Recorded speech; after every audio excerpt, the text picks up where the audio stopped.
السلام علیکم دوستو، ایک بار پھر آپ کا دوست آپ کا ہوسٹ راجہ عثمان آپ کی خدمت میں حاضر ہوا ہے ایک نئی ویڈیو کے ساتھ۔ تو دوستو آج کی اس ویڈیو میں ہم جس ملک کا ذکر کرنے جا رہے ہیں وہ پرتگال کے بارے میں ہیں۔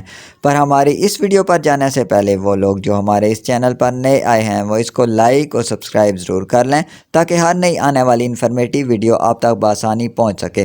تو دوستو چلتے ہیں آج کی اس ویڈیو کی جانب۔ اگر ہم پرتگال کی تاریخ کی بات کریں تو پرتگال بھی یورپی ممالک کی طرح قدیم زندگی کے آثار کا پتہ دیتا ہے، مگر پرتگال کی تاریخ 868 صدی عیسوی سے صحیح طرح سے شروع ہوتی ہے، جب پہلی بار پرتگال پر کسی سلطنت کی بنیاد رکھی گئی تھی۔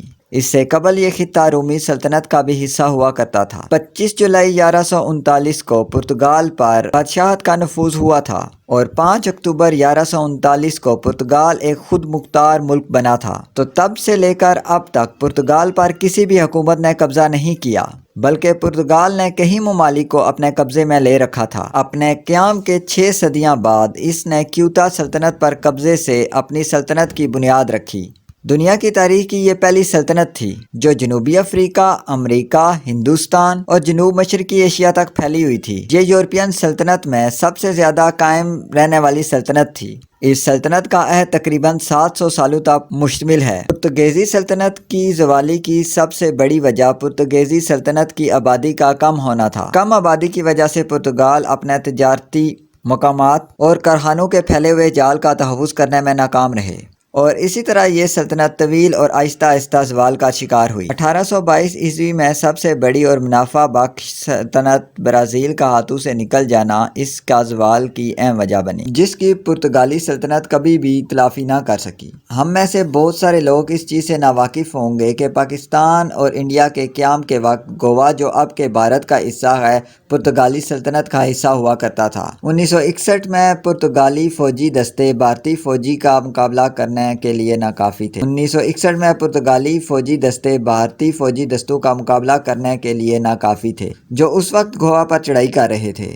دوسرے جنگ عظیم کے بعد جب دیگر یورپی نو آبادی اپنی طویل سلطنتوں سے ہاتھ دھو رہے تھے، 1 جنوری 1986 کو پرتگال کو یورپی یونین کی رکنیت حاصل ہوئی۔ پرتگال کے بارے میں اگر اہم حقائق کا ذکر کیا جائے تو پرتگال کا کل رقبہ 92,090 مربع کلومیٹر ہے، اور یہ ملک اپنے رقبے کے لحاظ سے دنیا بھر میں 109ویں نمبر پر شمار کیا جاتا ہے۔ پرتگال کی آبادی آخری مرتبہ 2016 میں رپورٹ کی گئی تھی، جس کے مطابق اس کی کل آبادی 1,83,90,000 افراد پر مشتمل ہے، اور یہ ملک آبادی کے اعتبار سے دنیا کا 66واں بڑا ملک تھا۔ پرتگال کا کالنگ کوڈ +351 اور ڈومین نیم .pd ہے۔ پرتگال یورپین یونین میں موجود ان ممالک میں سے ایک ہے جہاں پر یورو کا استعمال کیا جاتا ہے۔ پرتگال کا دارالحکومت لزبن شہر پاکستان سے 4 گھنٹے پیچھے ہے۔ ملک کے 2 ٹائم زون ہے، جس کی وجہ سے یہ پاکستان سے 4 اور 5 گھنٹے پیچھے ہے۔ 100 مربع کلومیٹر پر پھیلا ہوا لزبن شہر پرتگال کا سب سے بڑا شہر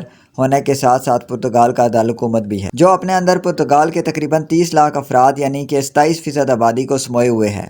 یہ شہر پرتگال کے علاوہ پوری یورپین یونین کا سب سے زیادہ آبادی والے شہروں میں سے 11ویں نمبر پر آتا ہے۔ پرتگال کے بارے میں اگر دلچسپ حقائق کی بات کی جائے تو یہ ملک یورپی یونین کے سب سے قدیم ترین ممالک میں سے ایک تھا۔ رومی سلطنت کے دور میں یہ رومی سلطنت کا بھی حصہ ہوا کرتا تھا، مگر آپ کو شاید اس بات کا پتہ نہ ہو کہ پرتگال پر 1 صدی مسلمانوں کی بھی حکومت رہ چکی ہے۔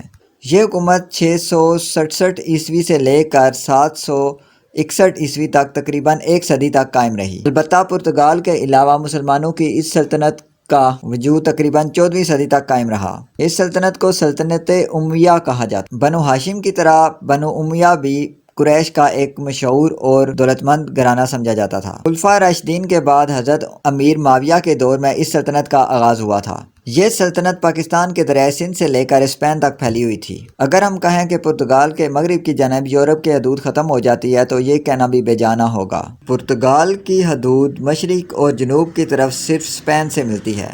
پرتگال کا نام پرتگال کے دوسرے بڑے شہر پورٹو کے نام پر اس کو دیا گیا تھا۔ پرتگال کا واسکو ڈے گاما برج پورے یورپ کا سب سے لمبا برج مانا جاتا ہے۔ پرتگال دنیا کے 22 ایسے ممالک میں سے ایک ہے جہاں پر قیامت کی 22 نشانیوں میں سے ایک نشانی واضح ہو چکی ہے۔ پرتگیزی پرتگال کی قومی اور سرکاری زبان ہے، جبکہ دیگر سب سے زیادہ استعمال ہونے والی زبانوں میں انگریزی، فرانسیسی اور اسپینش شامل ہے۔ پرتگیزی زبان بولنے والے لوگوں کی تعداد دنیا میں 2,40,00,000 ہے، اور یہ دنیا کی 6ٹھی سب سے زیادہ استعمال ہونے والی زبان ہے۔ پرتگالی لوگ پرتگال کے علاوہ دنیا میں سب سے زیادہ فرانس میں رہنا پسند کرتے ہیں۔ سینکڑوں کی تعداد میں ساحلوں پر تفریحی مقامات ہیں جہاں آنے والے سیاح اپنے دل کو خوب لبھا لیتے ہیں۔ ہر سال کروڑوں کی تعداد میں سیاح اس ملک کا سفر کر رہے ہیں۔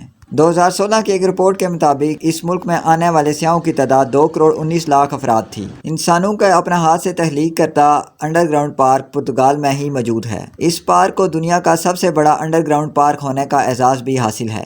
دنیا کی سب سے جدید ATM مشینیں بھی پرتگال میں ہی لگائی گئی ہیں۔ پوری دنیا کا 50% کور ہر سال پرتگال پیدا کرتا ہے۔ یہ ایک خاص قسم کے درخت کا چھلکا ہوتا ہے جسے اتار کر اسے خاص قسم کی شراب کی بوتلوں کے ڈھکن تیار کیے جاتے ہیں۔ پرتگال کنٹری آف ٹائلز کے نام سے بھی مشہور ہے پوری دنیا میں، کیونکہ پرتگال کے لوگوں نے اپنے گھروں کی فرشوں اور دیواروں کو نہایت ہی خوبصورت ٹائلوں سے سجا رکھا ہوتا ہے۔ پرتگال میں مردوں کی اوسطاً عمر 74 سال جبکہ عورتوں کی عمر 84 سال ہے۔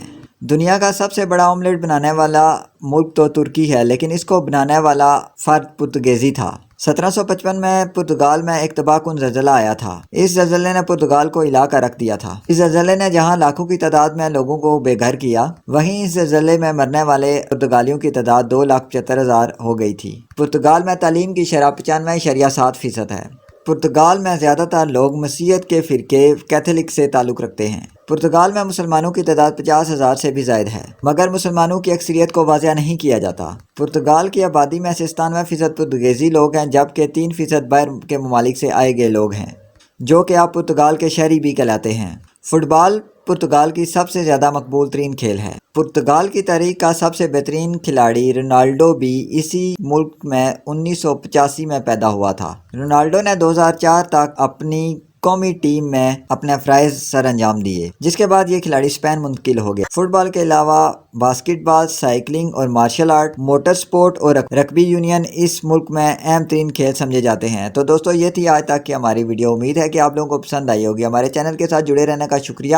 اس کے ساتھ ہی آپ کا دوست آپ سے اجازت چاہتا ہے۔ اللہ حافظ۔